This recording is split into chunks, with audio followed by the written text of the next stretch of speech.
ગુજરાતમાં સ્થાનિક સ્વરાજની ચૂંટણી ચાલી રહી છે ત્યારે દાહોદ જિલ્લામાં કોંગ્રેસ પાર્ટીએ પણ પૂરજોશમાં પ્રચાર પ્રસાર શરૂ કર્યો છે, જેમાં આજ રોજ 19 એપ્રિલના દિવસે દાહોદ ખાતે દાહોદ જિલ્લાના ગરબાડા તાલુકાના અપલોડ ગામે જિલ્લા સીટ 2ના ઉમેદવારનું નામ ભુરિયા રમીલાબેન લીંબાભાઈ ગામ પાટિયા તાલુકો ગરબાડાના અપલોડ ગામના વરજાગિયા ફળિયામાં મીટિંગ રાખવામાં આવી હતી, જેમાં ઉપસ્થિત રહેલ જિલ્લા પંચાયતના કોંગ્રેસના ઉમેદવાર રમીલાબેન લીંબાભાઈ અને તાલુકા પંચાયતના ઉમેદવાર શ્રી ધર્મિષ્ઠાબેન બદિયાભાઈ મંડોળ સહિત આગેવાનો ઉપસ્થિત રહેલ ભાનુભાઈ ભાભોર, બાબુભાઈ ચતુરભાઈ તેમજ ફળિયાના આગેવાનો હાજર રહ્યા હતા અને બહુમોટી સંખ્યામાં ગામજનો હાજર રહ્યા હતા.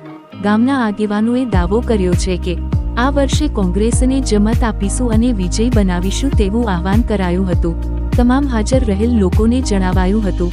રિપોર્ટર ગોવિંદભાઈ પટેલ સાથે હેમચંદભાઈ ભુરિયા, ગરબાડા, દાહોદ.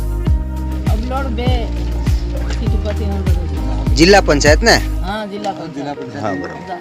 તમારું નામ આખું બોલો.